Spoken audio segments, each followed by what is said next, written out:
하버드 대학교 심리학 연구소에서 진행된 지루함과 성과의 관계 실험이 있다. 이 실험은 처음부터 연구진도 예상하지 못한 충격적인 결론을 내렸다. 연구진은 두 그룹을 만들었다. 한 그룹은 매일 다른 일을 하도록 지시했다. 아침엔 퍼즐 풀기, 오후엔 그림 그리기, 다음 날엔 새로운 동작을 배우기. 이른바 지루하지 않은 삶을 인위적으로 설계한 것이다. 반대로 다른 그룹은 매일 똑같은 일을 반복하도록 시켰다. 같은 동작, 같은 순서, 같은 시간대. 놀라운 건 여기서였다. 첫 주는 새로운 자극 그룹이 더 재미있고 더 활발해 보였다. 그러나 3주차에 들어서자 완전히 뒤집혔다. 매일 새로운 자극을 받던 그룹은 도파민 피로다퍼마인 퍼티그 현상으로 집중력이 떨어지고 만족도가 꺾이고 심지어 스트레스 점수가 상승했다.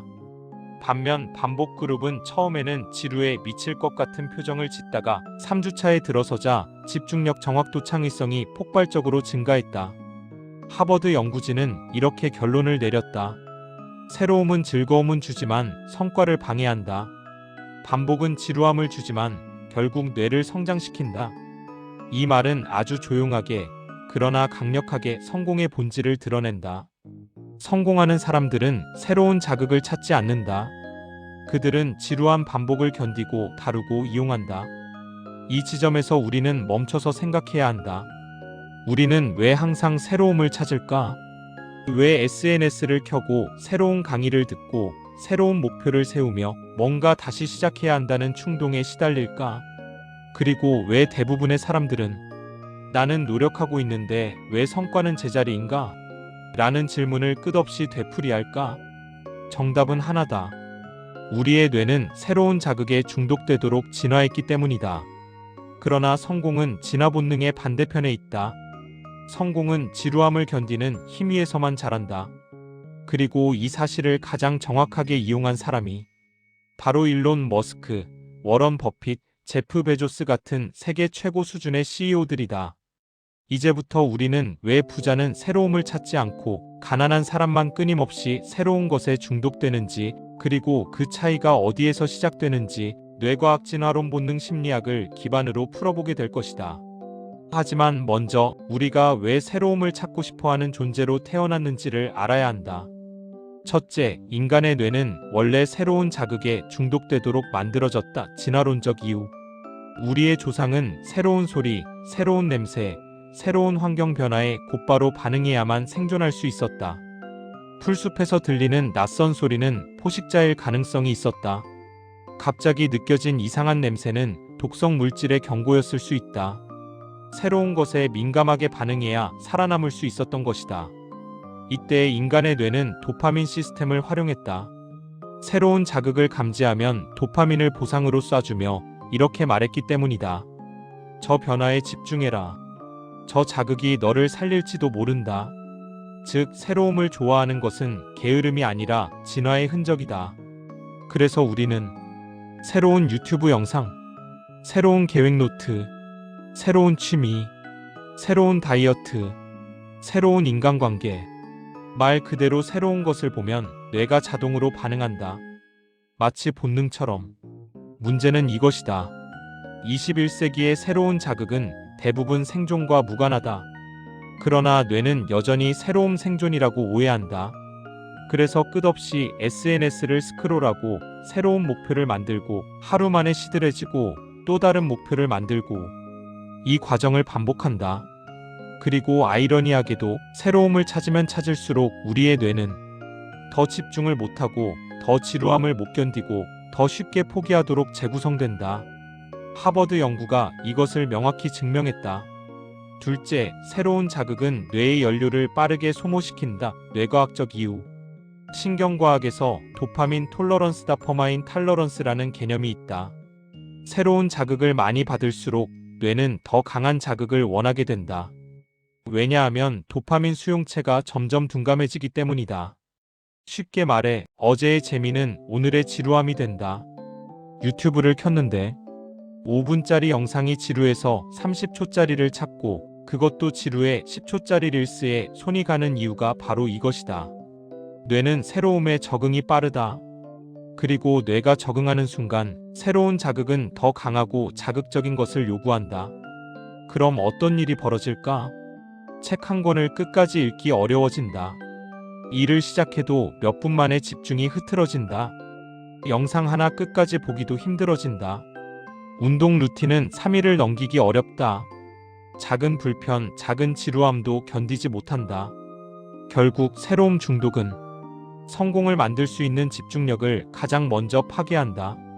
반대로 하버드 실험의 반복 그룹은 처음에는 힘들어했지만 반복이 계속되자 뇌가 예측 가능성을 안전으로 받아들이고 집중력 회로를 강화시켰다. 즉, 반복은 뇌를 성공하는 사람의 뇌 구조로 바꾼다. 셋째, 부자들은 새로움이 아니라 반복을 사용해 성공한다. 해외 유명 CEO 사례. 워런 버핏은 매일 같은 시간에 일어나 같은 방식으로 일하고 같은 방식을 반복하는 사람이다. 그는 이렇게 말했다. 나는 지루할 정도로 단순한 일을 반복한다. 그러나 그 단순함이 복리를 만든다. 일론 머스크 또한 스페이스X, 테슬라, NEURALINK 등 수많은 프로젝트를 동시에 수행하지만 그의 하루 구조는 놀라울 정도로 반복적이다. 머스크는 시간을 5분 단위로 쪼개서 동일한 패턴으로 반복한다. 매일 같은 구조로, 같은 방식으로. 베조스 역시 데이일 정신으로 매일 같은 원칙, 같은 기준, 같은 루틴을 반복한다. 이들은 공통적으로 새로운 자극이 아니라 반복되는 시스템을 이용한다. 그리고 그 시스템은 시간이 지날수록 그들을 기하급수적으로 성장시키는 복리 엔진이 된다. 반대로 새로운 목표를 세우고 새로운 루틴을 만들고 새로운 책을 사고 새로운 다이어트를 찾아다니는 사람은 늘 시작만 화려한 사람이 된다. 왜? 그들의 뇌가 새로움 중독자라서 그렇다. 넷째, 가난한 사람일수록 새로운 자극에 더 많이 끌린다. 본능 심리학. 본능 심리학에서는 이렇게 말한다. 자극에 끌리는 사람은 성과보다 감정 해소를 우선한다. 즉, 새로운 목표, 새로운 물건, 새로운 경험은 성과보다는 감정적 보상을 준다. 이 감정적 보상이 가난한 사람들일수록 더 강하게 작용한다. 왜냐하면 성과가 없을수록 나는 뭔가 하고 있다는 느낌이 필요하기 때문이다. 그래서 새로운 강의, 새로운 자격증, 새로운 앱, 새로운 습관 노트, 이런 것들을 끝없이 찾는다. 반면 부자들은 이렇게 말한다. 새로운 것 말고 지금 하는 일을 더 깊게 반복해라. 이 차이가 결국 세월이 지나면 엄청난 격차를 만든다. 하버드 연구가 말해준 핵심은 단순하다. 새로움은 우리를 흥분시키지만 지루함은 우리를 성장시킨다. 하지만 여기서 더 중요한 질문이 나타난다. 도대체 왜 어떤 사람은 지루함을 견디고 왜 어떤 사람은 지루함이 너무 고통스러워서 새로운 것을 찾을까? 이 차이를 이해하면 부자와 비부자의 행동 패턴 차이를 정확히 볼 수 있다. 첫째, 성공하는 사람들은 반복 심리적 안전지대라고 인식한다. 일반 사람들에게 반복은 지루함이다. 그러나 성공하는 사람의 뇌에서는 반복이 안정감으로 작동한다. 스탠포드 대학의 예측 가능성 연구 프리딕터빌리티 마덜에 따르면 인간의 뇌는 앞으로 어떤 자극이 올지 예상할 수 있는 상황에서 집중력과 사고 효율이 크게 높아진다. 즉, 반복 예측 가능성 안정감 고성능 뇌회로 활성화. 이 구조가 만들어진다. 머스크가 매일 비슷한 루틴을 유지하는 이유는 그렇게 해야만 뇌가 조용하게 고성능 모드로 들어가기 때문이다. 예측 가능성이 높아질수록 뇌는 에너지 손실 없이 문제 해결에 집중한다. 반면 매일 새로운 자극을 찾는 사람은 뇌가 늘 긴장 모드에 있다. 결국 이런 사람은 아무리 바쁘게 움직여도 성과가 쌓이지 않는다. 둘째, 반복은 뇌의 전두엽을 강화한다. 전두엽 프리프론털 코텍스는 인간의 의사결정 집중자 재력 장기적 판단을 담당한다. 이 영역은 반복적인 행동을 통해 더 강해진다. 스탠포드 뇌과학자 러설 POLDRACK는 실험을 통해 반복 훈련이 전두엽의 신경 효율성을 극대화한다고 밝혔다. 쉬운 예로 운동선수의 스윙, 피아니스트의 손가락 루틴, 프로그래머의 반복 코딩, 사업가의 일일 검토 루틴, 모두 반복을 통해 전두엽 회로가 강화된다. 반대로 새로운 자극은 전두엽을 강화시키지 못한다. 왜냐하면 새로운 자극은 뇌를 산만하게 만들고 즉흥적 행동을 담당하는 측좌핵 누클리어스 ACC-UMBENS를 활성화시키기 때문이다. 즉, 반복은 집중력을 강화하는 신경회로를 만들고 새로운 자극은 즉흥성과 충동을 강화하는 회로를 만든다. 그래서 성공자와 일반인의 뇌는 구조적으로도 다르다. 셋째, 반복을 통해 만들어지는 몰입회로. 우리는 종종 천재들이 한 가지에 미친 듯이 몰입하는 능력을 본다. 일론 머스크가 로켓 문제에 16시간씩 매달려 있는 장면이 대표적이다. 하지만 많은 사람들이 모르는 사실이 있다. 몰입은 재능이 아니라 반복의 부산물이다. 하버드의 몰입 연구 포커스드 어텐션 컨디셔닝에 따르면 집중력은 타고나는 것이 아니라 반복적인 주의 집중 훈련을 통해 강화되는 스킬이다. 매일 같은 시간에 같은 행동을 같은 순서로 반복하는 사람들은 자연스럽게 몰입 회로가 발달한다. 즉, 몰입은 반복으로 만들어지고 반복은 지루함을 통과해야만 성립한다. 그러므로 지루함을 피하는 사람은 몰입이라는 초능력을 얻을 수 없다. 넷째, 지루함을 견디는 사람들은 장기전을 이해한다. 지루함을 견디지 못하는 사람이 하는 말은 똑같다. 뭔가 바꿔야 할 것 같은데. 이게 맞는 방법이 맞나? 재미가 없네. 새로운 게 없을까? 좀 질리는데. 그들은 성과가 나오기 전에 지루함의 진입 장벽을 넘지 못하고 다른 것을 시도한다. 그리고 결과는 항상 같아진다. 항상 1단계만 반복하는 사람이 된다. 반대로 성공하는 사람들은 이 지루함을 이렇게 해석한다. 지루해진다는 건 내 뇌가 이제 기본기를 익혔다는 신호다. 그래서 그들은 지루함의 순간에 포기하지 않고 그 순간을 돌파한다. 머스크가 로켓 개발 과정에서 똑같은 문제를 100번 넘게 분석하고 버핏이 매일 같은 주식 보고서를 수십 년째 반복해서 읽고 나달이 같은 스윙 연습을 하루 1000번씩 반복하는 이유는 모두 같았다. 지루함 이후에 비로소 성장의 구간이 열린다. 다섯째, 뇌는 반복을 통해 정체성을 만든다. 심리학에서는 반복 행동이 정체성을 만든다고 말한다. 예를 들어 매일 독서를 1년 반복하면 나는 독서하는 사람이 된다.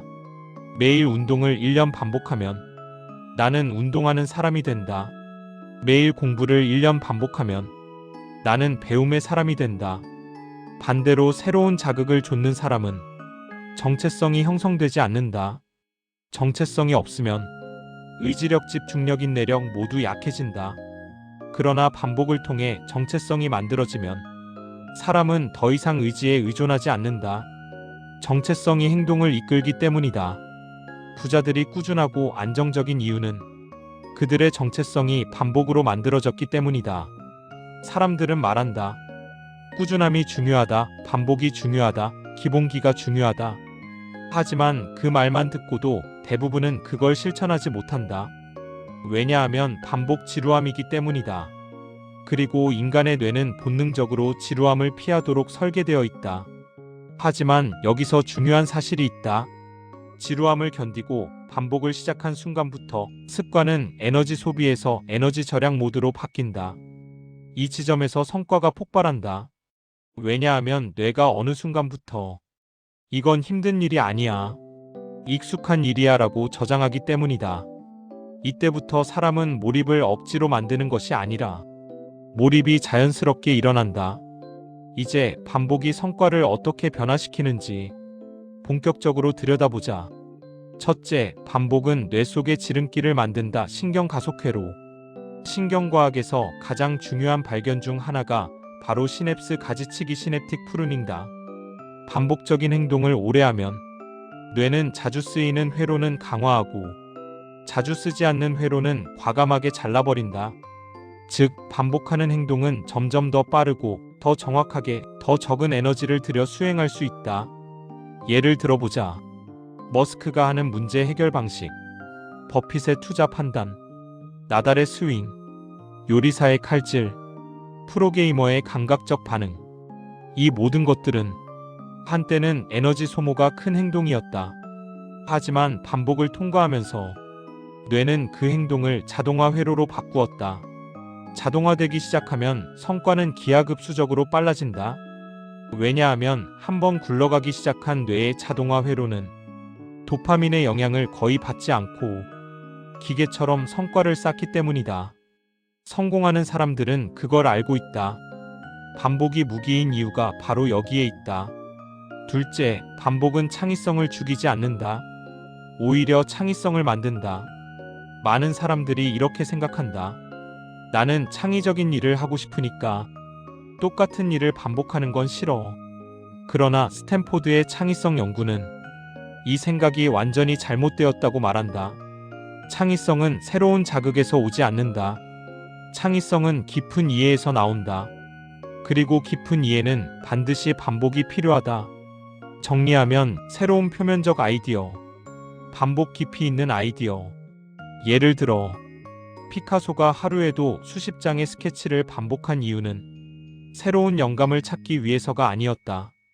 자신의 뇌가 스스로 창의성의 방향을 찾아가도록 기본 동작을 반복시킨 것이다. 일론 머스크 또한 로켓 설계 회의에서 똑같은 질문을 수십 번 반복한다. 이게 정말 최선인가? 왜 이 방식이어야 하는가? 역추적하면 어디서 문제가 발생할까? 반복 질문은 창의성을 억제하는 것이 아니라 창의성을 정교하게 만들고 문제를 근본적으로 해결한다. 즉, 반복은 창의성을 죽이지 않고 창의성을 깊게 만든다. 셋째, 반복은 실패 내성을 만든다. 새로운 자극을 찾는 사람은 실패에 약하다. 왜냐하면 그들은 성과보다 감정이 더 중요하기 때문이다. 새로운 것을 시작할 때는 무조건 처음엔 재미있고 도파민이 나온다. 그러나 성과는 나오지 않는다.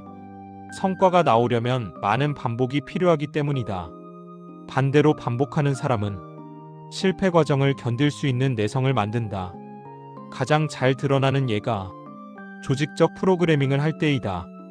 초보자가 코딩을 시작하면 버그가 나오면 바로 실증을 내거나 딴 길로 도망친다.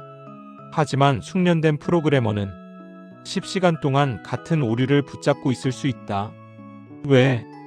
그들의 뇌는 반복을 통해 문제는 해결되는 것이다 라는 기억을 가지고 있기 때문이다. 이 내성은 새로운 자극 중독자에게는 절대 생기지 않는다. 새로움만 찾는 사람은 쉽게 포기하고 쉽게 시작하는 전형적인 실패 사이클에 갇힌다. 넷째, 반복은 지루함을 자기 무기로 만든다. 하버드 연구에서 핵심은 이거였다. 성공자는 지루함을 기회로 보고 비성공자는 지루함을 위협으로 본다. 지루함을 느낌 그대로 받아들이는 사람은 바로 새로운 자극을 찾는다. 하지만 성공하는 사람들은 지루함이 왔을 때 이렇게 말한다. 드디어 진짜가 시작되는군.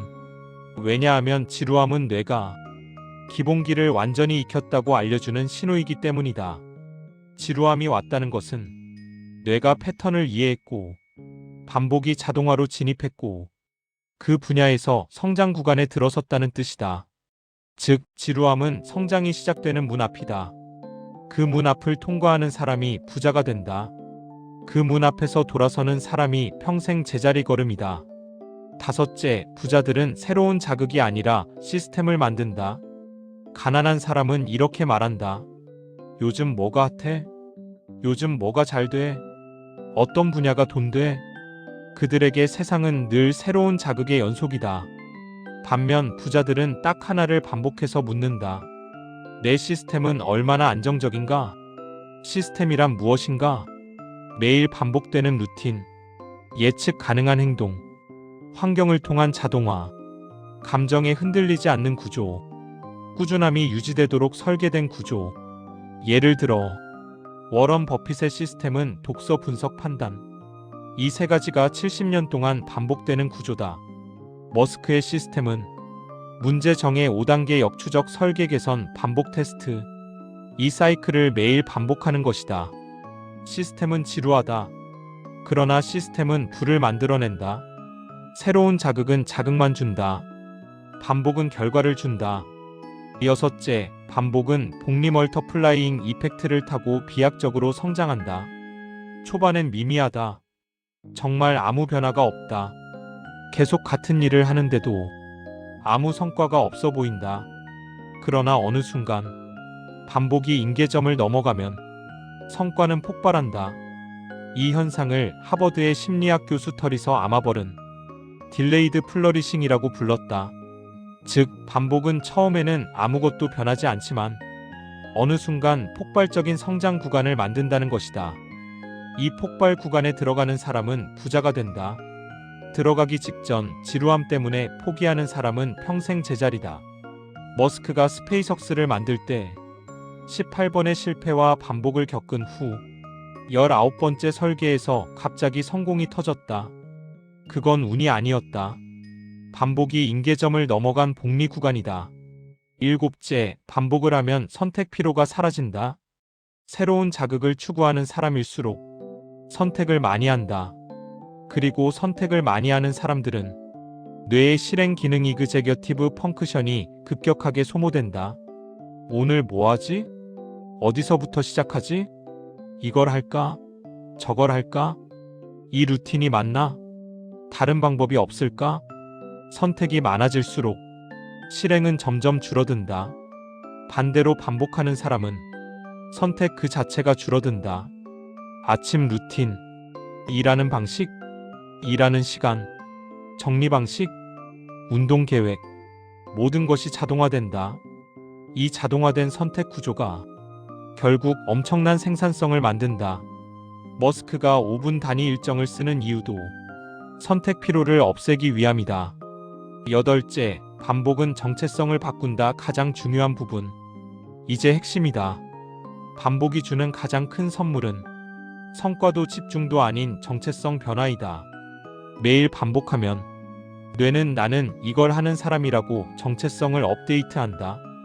정체성 변화는 의지가 필요 없는 상태를 만든다.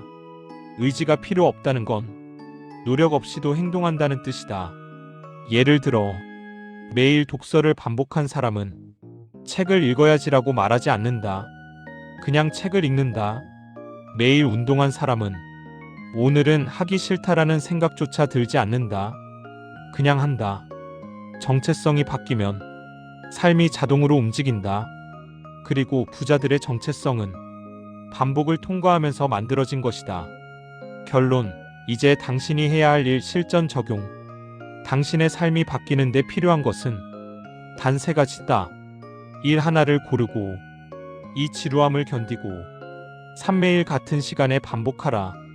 단 21일이면 뇌는 변하고 정체성은 바뀌고 당신의 성과는 달라진다. 하버드 연구는 이미 말했다. 새로움은 뇌를 흥분시키지만 반복은 뇌를 성장시킨다. 일론 머스크, 워런 버핏, 베조스, 나달. 세계 최정상에 있는 사람들의 공통점은 부자라서 반복하는 게 아니라 반복하는 사람이 부자가 된 것이다. 성공은 새로움을 찾는 자의 것이 아니다. 성공은 지루함을 넘어간 사람의 것이다. 댓글로 여러분들의 생각을 알려주세요. 지금까지 더리치랩이었습니다.